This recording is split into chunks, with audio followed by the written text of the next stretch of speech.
Sini, this is one of my favorite topics. Influencers sometimes come in a fleeting second, or they come in a lifetime and everything in between. And we generally have a lot of influencers in our lives, positive and negative, for different reasons.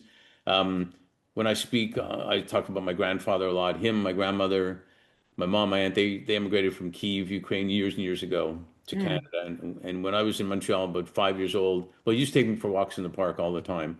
And around 5 years old, I remember asking him, I said, Zeta is what I call him. How do you know all these people? He talked to everybody. And he said, well, see that man over there? One day I smiled at him and he looked up and smiled at me. And then he came over and we started talking and became friends. And there was another guy we didn't know either that came over and smiled at us.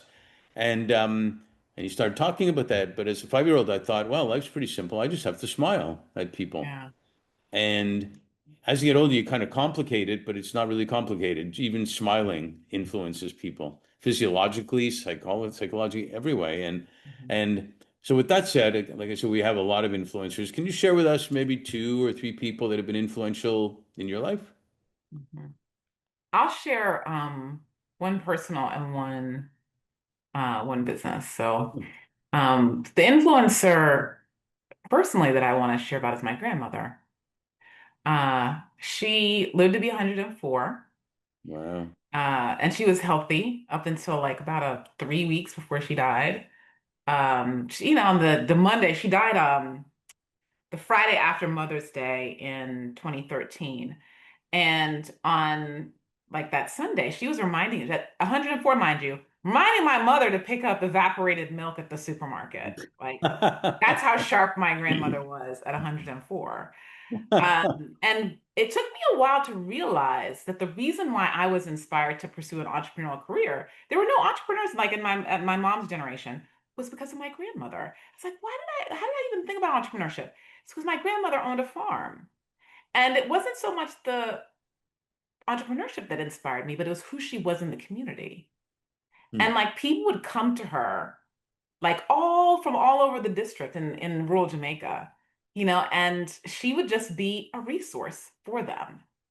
And I remember in particular, there was somebody who was mentally ill, and in, you know, those times it was pretty scary. She was walking, she was nude, right? She didn't have on clothes, right? So as a young child, it was frightening to me, right? This like naked lady was coming up to my grandmother's, knocking on the grill in the front porch, the veranda to ask for food. And you know how it is with beggars and people who are like in that state. Like most people are so scornful and, treat them like they're less than human, Right. right? And so I was terrified as a young child, like, who's this crazy lady? You know? And my grandmother was great with her, you know? She was great with her. Invited her back to the back of the house. I think maybe gave her some clothes if I remember correctly, gave her food, and just treated her with this amazing level of dignity that, you can hear however many years later continues to inspire me. Sure. Right? And so my grandmother was the conscious capitalist. I mean, she really was somebody whose business and whose life Right. was a resource to the community. And when she died, I mean, her funeral, had hundreds of people, and people from all over the island came to to to bear witness to, what was a truly great life. I love that. And I love that so, story. And you never know where that pay forward is going to go with the next person and the next person, the impact that you make. right. And so, it- on a business front, I think the influencers that continue to inspire me are folks in the conscious capitalism, conscious business movement. I think it takes some courage It to be does. different. It clearly takes courage to stand for one's beliefs and one's values. And I think it takes even more courage to do that when, for the most part, money is the highest value in the American kind of psyche. Most people will trade off just about anything for money if you look at their behavior, right? Yeah. They'll sell out their values in a minute for money. So people who take a stand and say that they're going to be different and they're going to put values first and they're willing to make sacrifices to do that are people I greatly admire. And I Yeah. hope that in my small way, I can do the same thing.